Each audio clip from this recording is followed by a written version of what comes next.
بسم الله الرحمن الرحيم. تبارك الذي بيده الملك وهو على كل شيء قدير. الذي خلق الموت والحياة ليبلوكم أيكم أحسن عملا وهو العزيز الغفور.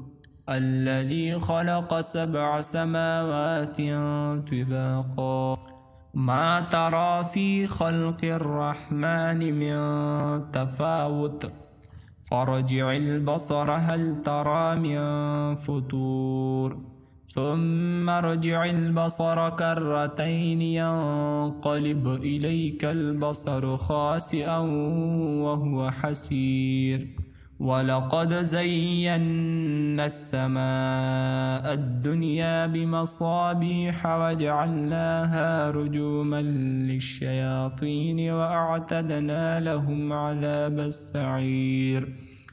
وللذين كفروا بربهم عذاب جهنم وبئس المصير. إذا ألقوا فيها سمعوا لها شهيقا وهي تفور تكاد تميز من الغيظ كلما ألقي فيها فوج سألهم خزنتها ألم يأتكم نذير قالوا بلى قد جاءنا نذير فكذبنا وقلنا ما نزل الله من شيء إن أنتم إلا في ضلال كبير.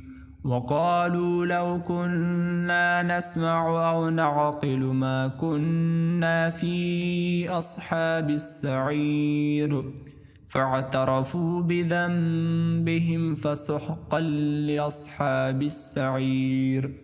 إن الذين يخشون ربهم بالغيب لهم مغفرة وأجر كبير.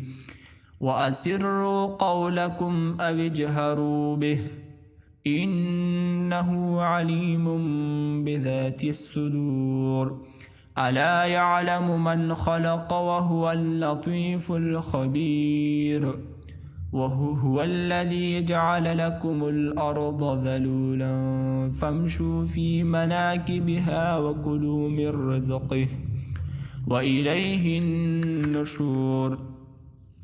أأمنتم من في السماء أن يخسف بكم الأرض فإذا هي تمور أم أمنتم من في السماء أن يرسل عليكم حاصبا فستعلمون كيف نذير. ولقد كذب الذين من قبلهم فكيف كان نكير. أولم يروا إلى الطير فوقهم صافات ويقبضن ما يمسكهن إلا الرحمن إنه بكل شيء بصير. أمن هذا الذي هو جند لكم ينصركم من دون الرحمن إن الكافرون إلا في غرور. أمن هذا الذي يرزقكم إن أمسك رزقه بل لجوا في عتو ونفور. أفمن يمشي مكبا على وجهه أهدى أمن يمشي سويا على صراط مستقيم. قل هو الذي أنشأكم وجعل لكم السمع والأبصار والأفئدة قليلا ما تشكرون. قل هو الذي ذرأكم في الأرض وإليه تحشرون. ويقولون متى هذا الوعد إن كنتم صادقين. قل إنما العلم عند الله وإنما أنا نذير مبين. فلما رأوه زلفة سيئت وجوه الذين كفروا وقيل هذا الذي كنتم به تدعون قل أرأيتم إن أهلكني الله ومن معي أو رحمنا فمن يجير الكافرين من عذاب أليم قل هو الرحمن آمنا به وعليه توكلنا فستعلمون من هو في ضلال مبين قل أرأيتم إن أصبح ماؤكم غورا فمن يأتيكم بماء معين